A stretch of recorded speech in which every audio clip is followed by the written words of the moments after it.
ఈ పూట ఒక అంశాన్ని దేవుడు మీ వద్దకు తీసుకురావటానికి నేను ప్రార్థనలు ఉన్నప్పుడు నా మొదలుకు తీసుకొచ్చాను. ఆమెన్ చెప్తామా? ఆమెన్.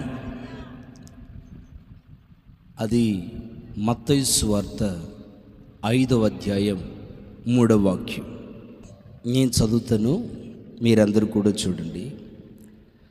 ఆత్మ విషయమై దీనులైన వారు ధన్యులు, వారు పరలోకమును ఆక్యుపై చేస్తారు. పరలోకమును వాళ్ళు ఓన్ చేసుకుంటారు. చాలు. ది సెరిమన్ ఆఫ్ మౌంట్ అని పిలుస్తారు. 5వ అధ్యాయాన్ని 6-7 మనం చదువుకున్నాం. చూసారా? ఈ మత్తయి సువార్త 5వ అధ్యాయం. యేసుక్రీస్తు ప్రభువారు ఆయన తన పరిచర్య ప్రారంభించిన తొల్లెటి దినాలు యేసయ్య భూమి మీద 3.5 సంవత్సరాలు పరిచర్య చేసి, ఎన్ని సంవత్సరాలు? 3.5 years.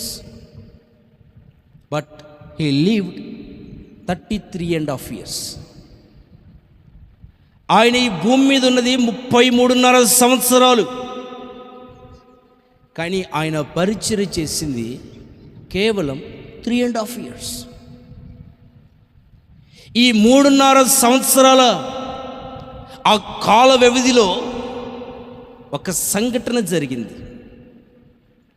ఏమిటయ్యా అదంటే, ఆయన ఒకరోజు కొండ ఎక్కి కూర్చున్నాడట.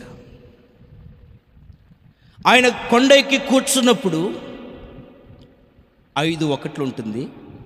ఆయన శిష్యులు ఆయన యొద్దకు వచ్చారట. బహుజన సమూహములు, విస్తారమైన ప్రజలు. ఎవరో బండ్లు, కార్లు, టాటా ఏసీలు పెట్టి జనాన్ని తోడుకొని వచ్చినట్లుగా వచ్చారు ప్రజలందరూ. మైక్ అనౌన్స్మెంట్ లేదు, ఎక్కడ పోస్టర్స్ అతికించలేదు, ఎక్కడ కూడా టీవీ యాడ్స్ కూడా ప్రదర్శించలేదు. కొన్ని వేల మంది ప్రజలు ఆదరణతో కూడిన ఆయన శ్రేష్టమైన మాటలను వినాలని స్వచ్ఛందంగా ప్రజలు తరలి వచ్చారు. నా ప్రభు వారితో పరలోక సంబంధమైన విషయాలను గురించి బోధించాడు. ఏ సంగతుల గురించి ప్రజలకు అందిస్తే, ఏ మాటల గురించి ప్రజలకు తెలియచేస్తే వారి బ్రతుకులు బాగుంటాయి, వారి జీవితాలు బాగుంటాయి, వారి జీవితాలకు ఒక సార్థకతను చేకూర్చుకుంటుంది అని ఎరిగిన మన ప్రభు వారితో చెప్తున్న ప్రప్రదమైన ఒక శ్రేష్టమైన మాట ఏమిటంటే, ఆత్మ విషయమై దీనులైన వారు ధన్యులు. నాతో మీరందరూ చెప్పండి. ఆత్మ విషయమై దీనులైన వారు ధన్యులు. In English, spiritual poverty. ఆత్మీయ స్థితిలో ఒక దీనత్వం, స్పిరిచువల్ పోవర్టీ.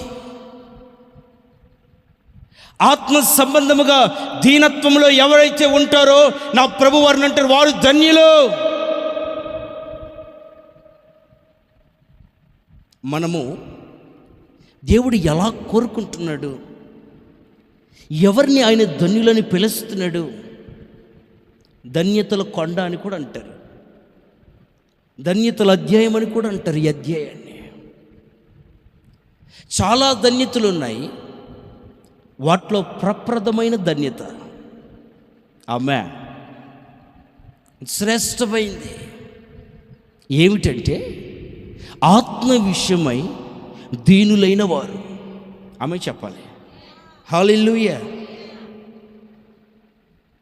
ఎవరైతే ఆత్మ సంబంధంగా ఒక దీనత్వాన్ని ధరించుకొని ఉంటారో నా ప్రభు వాళ్ళని చూసి చెప్తున్నాడు, నీవు ధన్యురాలివి, నీవు ధన్యుడివి, నీకు నా రాజ్యాన్ని రాసిచ్చేస్తాను. ఆమేన్ హల్లెలూయా. I wrote my own city, my own palace. మీకు పరలోక రాజ్యము స్వతంత్రం చేసుకుంటారు. దేవునికి స్తోత్రం కలుగును గాక. దేనిలో తగ్గింపు? ఆత్మ సంబంధమైన ఒక తగ్గింపుని ఎవరైతే అలవాటు చేసుకోగలుగుతారో నా ప్రభు వాళ్ళని అంటున్నాడు, వారు ధన్యులు.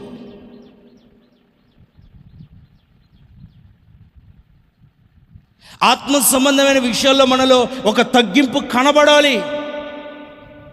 ఎలా? How it's possible?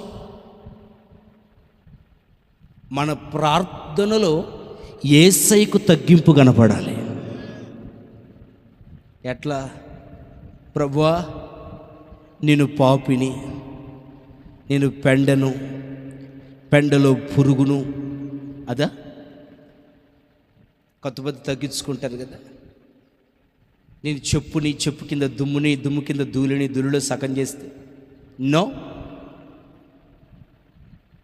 నీ ప్రార్థన,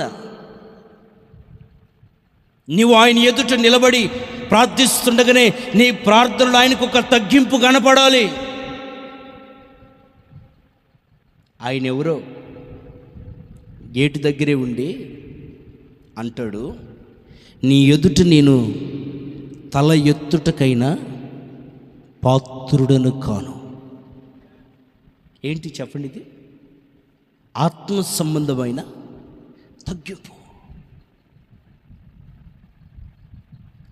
ఎవరైతే ఆత్మ సంబంధమైన తగ్గింపును కలిగి ఉంటారో నా ప్రభు వారు ధన్యులు. తర్వాత చెప్తాను ఎందుకు వారిని నా ప్రభు ధన్యులు అన్నాడో తర్వాత చెప్తాను. ప్రార్థనలో నీలో తగ్గింపు కనబడాలి. ప్రార్థనలో తగ్గింపు కనబడటం అంటే హీనపరుచుకోవటం కాదు. స్తోత్రం. మనల్ని మనం పిచ్చి పిచ్చి వాటికి పోల్చుకోవటం కాదు. మనలో తగ్గింపు ఉంటే మన ప్రార్థన మారుద్ది. ఆమేన్. A responsible prayer. కొంచెం ఆశీర్వదించబడ్డవాడు ఎట్లా మాట్లాడతాడు? ఏమీ లేనివాడు ఎట్లా మాట్లాడతాడు? ఒక సావుకారు దగ్గరికి ఇద్దరు వచ్చారండి. ఒక ఆయనేమో కాస్త అన్నీ కలిగి ఉన్నవాడు వచ్చాడు. వాడు ఎట్లా మాట్లాడతాడు? ఏవై బాబు అంటాడు. అదే ఒక సాధారణమైన వ్యక్తి వస్తే, సార్ కాస్త ఇవ్వండి సార్ అంటాడు. ఈ ఇద్దరు ఇవ్వమని అడిగారే, ఆ ఇద్దరిట్లలో మీరు తేడాను చూసారా? ఏ బాబు ఇవ్వవయ్యా అన్నాడు అంటే కాస్త సౌండ్ పట్టివాడు, భేద సాధగలిగిన వాడు సార్ ఇవ్వండి సార్ అన్నాడు. నేనేమంటానంటే ఇద్దరు అడిగారు, కానీ అడిగిన దాంట్లో డిఫరెన్స్ ఉంది. ఆత్మ సంబంధంగా ప్రభు ఎదుట ఎవరైతే మోకరించి ప్రార్థన చేస్తారో మీ ప్రార్థనలో దీనత్వం ప్రభు ఎదుట కనబడాలి.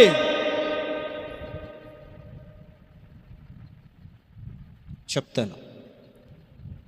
యాకోబు అనండి, ఏం తక్కువ? పిల్లలు ఉన్నారు, భార్యలు ఉన్నారు, ఆస్తి ఉంది, మొత్తం శాల్తీని వేసుకొని వస్తున్నాడు. కానీ ఆ రాత్రి ప్రార్థన చేస్తూ కాళ్ళు పట్టుకుంటాడు. హలో, మీకు అర్థమైందా? ఎవరి కాళ్ళు? యేసయ్య కాళ్ళు పట్టుకుంటాడు. సమస్తం ఉన్నాయి, లేనిదంటూ పిల్లలు లేరా? బ్రహ్మాండ డజన్ మందిని కన్నాడు. డజన్ 12 మంది పిల్లలు ఉన్నారు. ఏమైనా ఆస్తి లేదా? విస్తారమైన మంద, గాడిదలు, ఒంటెలు, గొర్రెలు, మేకలు, సంపద కొల్లబోయింది. ఆ రాత్రి దేవుడు పాదాలు పట్టుకొని బ్రతిమలాడుతా ఘోషాడుతా అంటాడు, నా ప్రభు, నువ్వు ఆశీర్వదిస్తాను, నీ కాళ్ళు విడిచిపెడతాను. ఆత్మ సంబంధమైన తగ్గింపు. మన ప్రార్థనలో తగ్గింపు ఉండాలి. ఆత్మ సంబంధమైన దీనులను నా ప్రభు ధన్యులు అంటున్నాడు. మనము ఆత్మ సంబంధముగా దీనులుగా కనబడాలి. అది ప్రార్థనలో ఆ దీనత్వాన్ని మనం ధరించుకోవాలి. నెంబర్ 2, ఇవి ఉపోద్ఘాతమే. మనం ఇంకా మెయిన్ సబ్జెక్ట్లోకి వెళ్ళలేదు. నేను మీకు ఉపోద్ఘాతాన్ని చెప్తున్నాను. పరిచర్యలో మనకి దీనత్వం ఉండాలి. ఆమేన్. ఏముండాలి పరిచర్యలో? దీనత్వం. నీ నెత్తినే దేవుడు సమస్త పనిని, సమస్త భారాన్ని పెట్టాడు అనుకుందాం. మొత్తం ఈ పరిచర్య అంతా చేసుకొచ్చింది నువ్వే. కానీ నీలో ఎలాంటి దీనత్వం ఉండాలంటే, నేనేం చేశాను, అసలు నేనేమీ చేయలేదు, చేసింది నా ప్రభు. ఆమెం చెప్పరా? హల్లెలూయా. నీ ద్వారా నా ప్రభు ఒక కార్యాన్ని జరిగించాడు, ఒక అద్భుతం చేశాడు నీ ద్వారానే. ఆమేన్. నువ్వు ఒక చేతగాని దానివి, చేతగాని వాడివారు ప్రజలు అనుకుంటుంటే, వారి మధ్యలో నిన్ను ఒక అద్భుతంగా చేశాడు, నిన్ను ఒక ఆశ్చర్య కార్యముగా చేశాడు.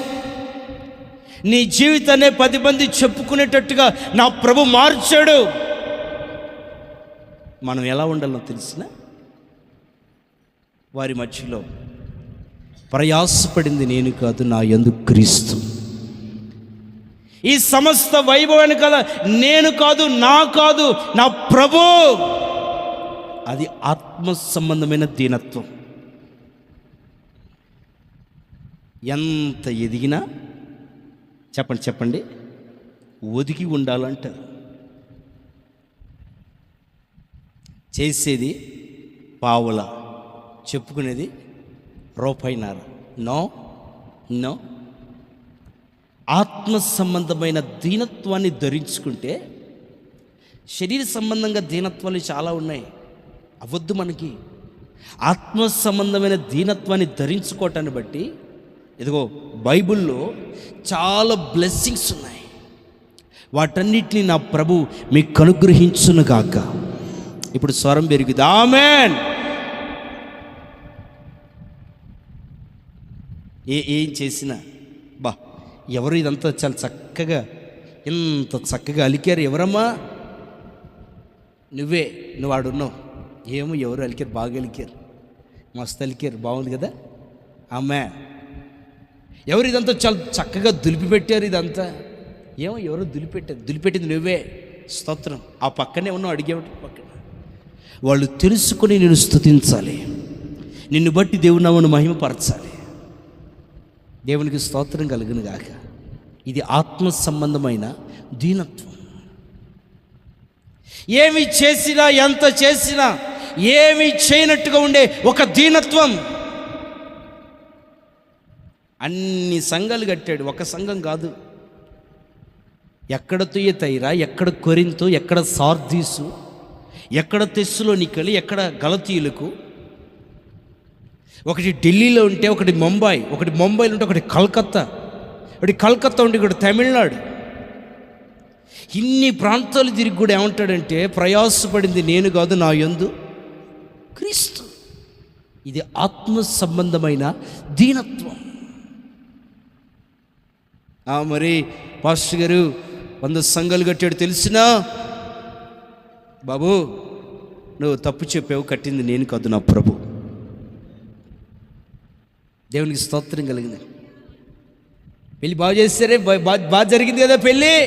అయ్యి బాబోయ్, నేను కదండి పెళ్లి చేసింది, నా ప్రభు చేశాడు. ఇల్లు బాగా కట్టారు, ఏ క్లాస్గా కట్టారు, డబ్బు బాగానే సంపాదించు. అయ్యయ్యో, నా డబ్బు కాదు, నా తెలివి కాదు, నా ప్రభు కట్టించాడు. ఆమేన్.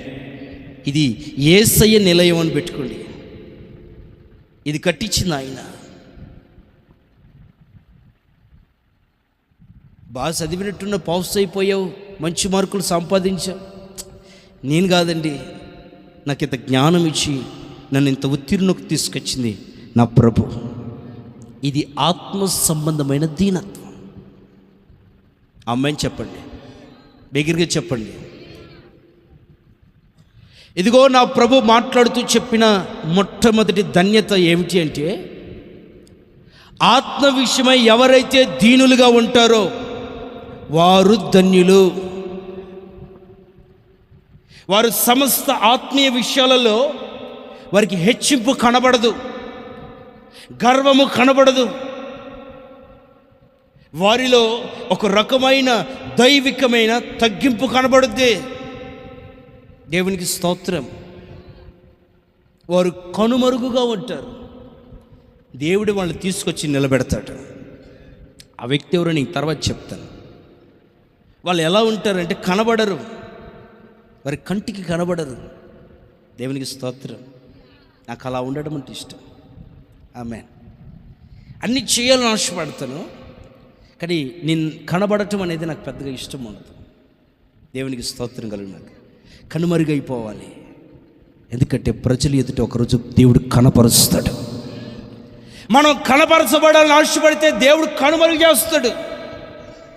అదే మనం కనుమరుగైపోవాలి, మనల్ని మనం కప్పుకున్నాం అనుకోండి, దేవుడు మన తెర తొలగించి ఆయన చూపిస్తాడు.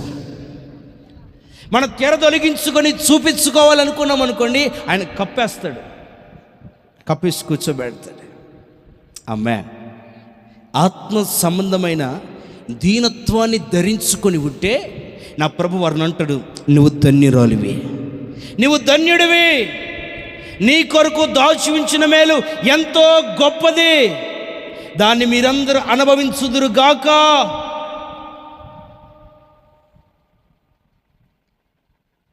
నీ మాట దీనత్వంతో కూడిందే ఉండాలి.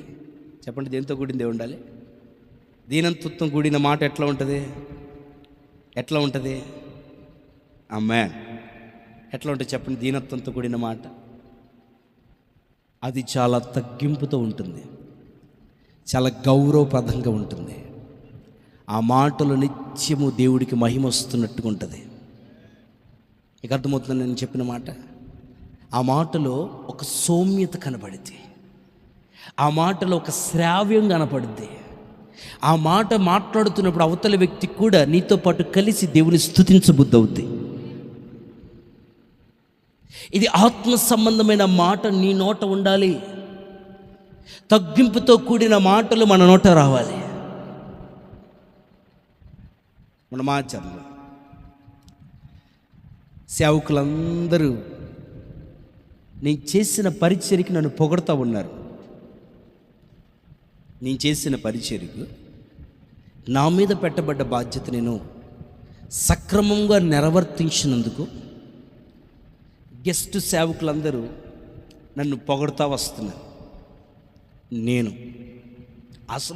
ఏమీ చేయట్లేదు, నేనేమీ చేయలేదు, జస్ట్ ఇదే చేస్తున్నాను అయ్యగారండి, ఇదే చేస్తున్నాను అయ్యగారు, నా దగ్గర నేనేం చేయట్లేదు అయ్యగారు, ఐఎమ్ నథింగ్ అయ్యగారు. వాడా బిగ్ షాట్స్, పెద్ద పెద్ద దైవజనుడు. నా ఆడావిడి, నా ఆర్భాటం, నా పరిచయం చూసి ఎట్లా మెయింటైన్ చేస్తుంది ఇదంతా అంటే, అయ్యగారు అబ్బే ఏం లేదు అయ్యగారు, చాలా సింపుల్, అసలు నేనేం చేయట్లేదు అయ్యగారు, అంతా వేరే వాళ్ళు చేస్తున్నారు అయ్యగారు. ఆత్మ సంబంధమైన దీనత్వం.